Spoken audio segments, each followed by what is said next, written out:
Bismillahirrahmanirrahim. Assalamualaikum warahmatullahi wabarakatuh. Waalaikumsalam warahmatullahi wabarakatuh. Kepada seluruh rakyat Indonesia, saya Sigit Purnomo atau Pasha. Hari ini tanggal 30 Agustus 2025 pukul 19.45 di Jakarta. Saya bersama saudaraku Bapak Eko Patrio yang insya Allah malam hari ini akan menyampaikan permohonan maaf secara langsung kepada seluruh rakyat Indonesia terkait dengan situasi, kondisi, psikologi, dan juga polemik yang terjadi beberapa waktu belakangan ini. Silakan Pak. Ya, terima kasih Mas Pasha. Assalamualaikum warahmatullahi wabarakatuh. Salam sejahtera bagi kita semua.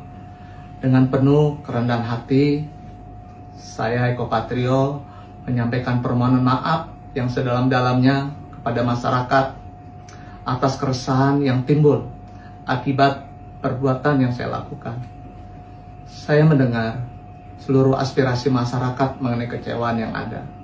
Saya menyadari sepenuhnya bahwa situasi ini membawa luka bagi bangsa, terlebih bagi keluarga korban yang kehilangan orang tercinta, maupun yang harus menanggung penderitaan akibat benturan yang terjadi. Tidak sedikit pun terbesit niat dari saya untuk memperkeruh keadaan. Tentunya ke depan saya akan lebih berhati-hati dalam bersikap dan juga menyampaikan pendapat. Saya berkomitmen untuk sungguh-sungguh menjalankan peran saya sebagai wakil rakyat dengan ketulusan, keberanian, dan tetap menjaga sumpah yang telah saya ikrarkan. Saya berharap permohonan maaf ini dapat diterima sekaligus menjadi pengingat dan juga refleksi bagi saya untuk terus memperbaiki diri dalam menjalankan amanah serta tanggung jawab yang diberikan. Mari bersama-sama kita rawat persatuan dan kedamaian bangsa. Sekali lagi, saya Eko Patrio, mohon maaf yang sebesar-besarnya. Terima kasih. Wassalamualaikum warahmatullahi wabarakatuh. Assalamualaikum warahmatullahi wabarakatuh. Saya Uya Kuya menyampaikan permohonan maaf yang sebesar-besarnya, tulus dari hati saya yang paling dalam, untuk seluruh masyarakat Indonesia atas apa yang terjadi beberapa hari terakhir ini, atas apa yang saya lakukan baik sengaja maupun tidak sengaja. Kami memahami bahwa apa yang terjadi ini mengakibatkan luka yang mendalam bagi rakyat Indonesia, terutama korban yang harus gugur dan terluka akibat bentrokan-bentrokan yang terjadi. Tidak ada sedikit pun niat dari kami untuk membuat suasana ini menjadi gaduh.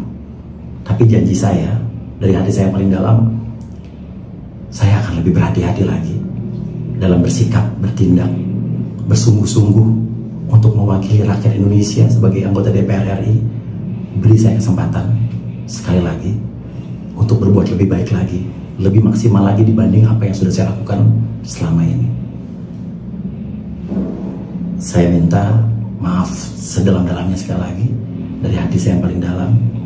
Mudah-mudahan kedepannya ini menjadi introspeksi yang sangat berarti buat saya dalam menjalankan tugas dan kewajiban saya sebagai anggota DPR RI dan memiliki tanggung jawab kepada masyarakat Indonesia, khususnya di dapil saya dan juga seluruh Indonesia. Saya akan melakukan yang terbaik. Beri saya kesempatan. Terima kasih. Wassalamualaikum warahmatullahi wabarakatuh. Tentu anggota DPR itu sudah sadar atau harus sadar bahwa kehidupan yang berlebihan itu melawan situasi dewasa ini, ekonomi yang sulit ini kan. Jangan terlalu banyak jangan pada saat semua orang menghemat, masyarakat juga harus menyadari. Mudah-mudahan ini bisa selesai hari ini, karena kalau tidak berlanjut terus, ekonomi susah, penghasilan masyarakat juga akan lebih menurun lagi, lebih susah lagi. Sama dengan tahun 98, jangan terjadi seperti itu. Ekonomi kacau, kita krisis. Berapa tahun kita krisis. Situasi hari ini dengan 98 tuh hampir menyerupai nggak sih Pak? Awalnya sama saja memang begini. Dulu kan pemerintahan, masalah Pak Harto, kemudian juga krisis ekonomi, dimulai dengan dua hal. Jadi memang selalu saya katakan, jangan terjadi krisis politik bersamaan dengan krisis ekonomi. Kalau itu terjadi, ini memang bahaya. Karena itu kita harus jaga itu. Kalau krisis politik saja mungkin bisa selesai dengan dialog, dengan perundingan atau dengan saling ini. Tapi kalau bersamaan dengan krisis ekonomi, semua orang kena. Saudara, atas permintaan beberapa media saya ingin menyampaikan satu jawaban untuk semua.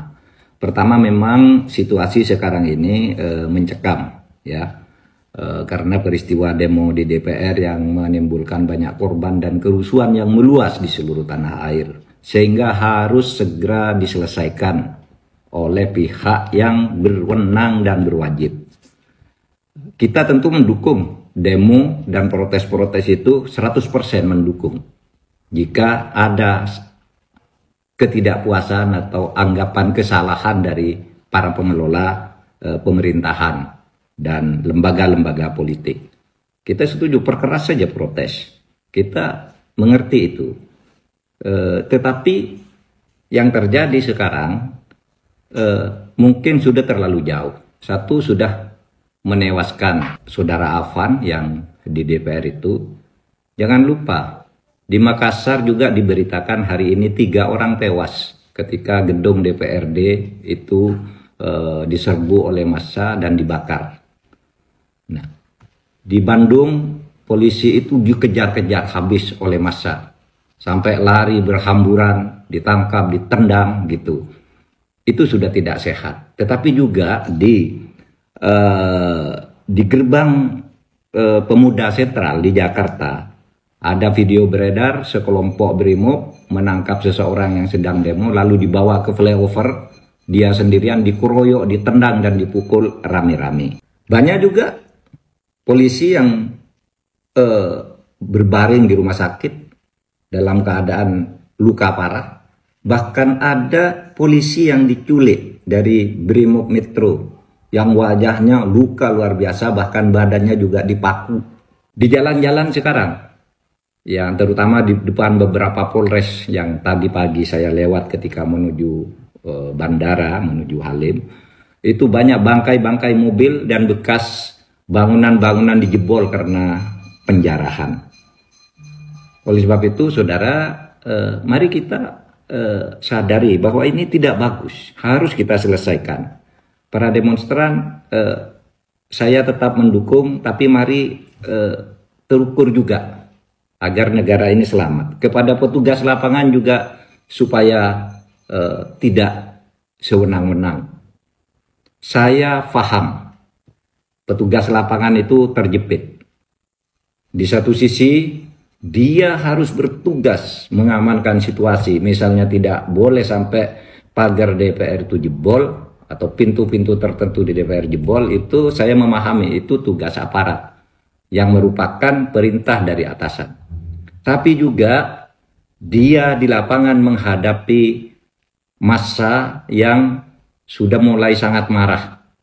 Nah, oleh sebab itu ini yang harus bertanggung jawab adalah atasan dalam memberi komando itu supaya cermat dari waktu ke waktu gitu. Jangan sampai terjadi korban di kalangan aparat dan rakyat. Yang saya lihat sekarang ini terjadi bentrokan antara rakyat melawan aparat. Padahal aparat itu hanya menerima tugas, tidak ikut mengambil keputusan politik. Jadi korban. Polisi jadi korban. Rakyat jadi korban. Oleh sebab itu ini harus diselesaikan. Masalah utamanya apa? Ya. Masalah utama yang kita lihat itu adalah akumulasi kekecewaan memang. Ya, apa akumulasi kekecewaan itu? Kebijakan-kebijakan pemerintah yang banyak sekali menimbulkan protes di berbagai bidang. Ya, dan hampir setiap saat protes-protes itu muncul, tetapi penyelesaiannya tidak jelas. Hanya seperti ngasih permen lalu timbul lagi kebijakan-kebijakan yang menjadi persoalan baru bagi masyarakat. Kemudian banyak politisi yang arogan, tidak punya empati terhadap kehidupan masyarakat, sehingga menimbulkan reaksi yang kemudian memanas. Lalu Saya melihat juga tak menentunya proses penegakan hukum. Ada yang jalan, ada yang tidak. Ada yang hanya masalah sepele aja tidak bisa diselesaikan. Ada yang besar diumumkan tetapi kemudian tindak lanjutnya tidak jelas. Ada pejabat-pejabat yang oleh masyarakat diyakini atau punya indikasi dia punya catatan korupsi tapi berkeliaran terus memerintah dan membuat kebijakan dan sebagainya. Nah ini supaya diselesaikan agar tidak semakin rumit. Negara ini adalah milik kita bersama. Wahai seluruh rakyat, aparat itu bukan musuh Anda.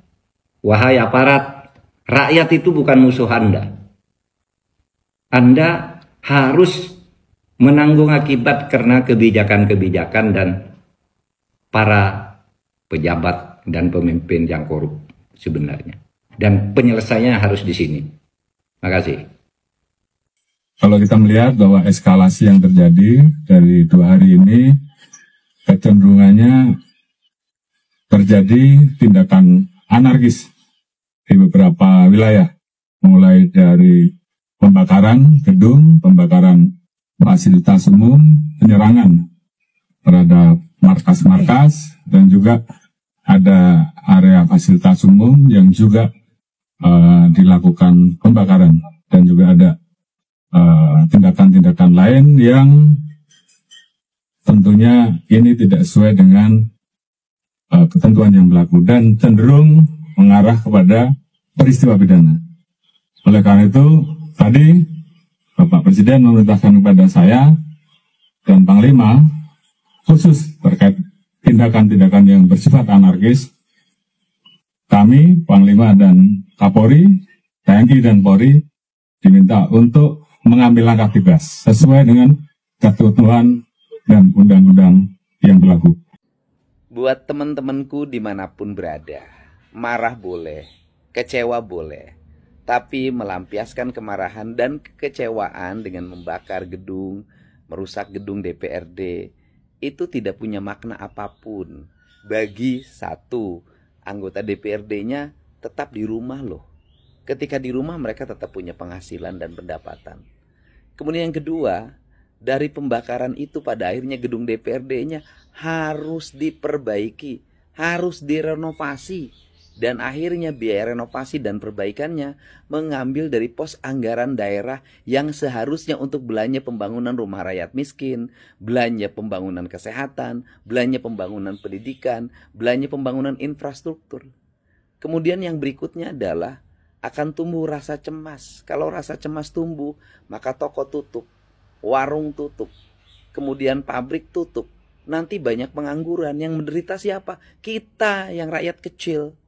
Kemudian juga kalau terus-terusan situasinya tidak produktif, tidak kondusif, siapa yang mau naik ojol? Siapa yang mau naik Grab? Nanti mereka tinggal di rumah, tidak punya uang, tidak bisa pesan makanan. Semua yang rugi siapa? Kita-kita juga. Orang-orang yang kaya, dia bisa pergi ke luar negeri, membawa uangnya ke luar negeri, tinggal di sana, nyaman, tenang. Nah kalau uangnya lari ke luar negeri, yang rugi siapa lagi? Kita. Pengangguran akan semakin meningkat, ekonomi akan semakin sulit, pendapatan akan semakin menurun. Yang susah siapa lagi? Kita. Orang kecil itu hampir nggak ada pilihan. Untuk itu, mari kita bersama-sama memiliki kesadaran. Kita tahu teman-teman marah, kecewa, tapi kemarahan dan kekecewaannya jangan dilampiaskan dengan melakukan perusakan yang merugikan diri kita sendiri. Dan saya juga minta pada siapapun yang mengorganisir kegiatan-kegiatan perusakan, pembakaran, hentikan. Negara sangat rugi, rakyat rugi, rakyat kecil makin rugi dan akan makin menderita. Itu saja yang saya dapat sampaikan. Terima kasih. Semoga kita semuanya bisa saling menahan diri.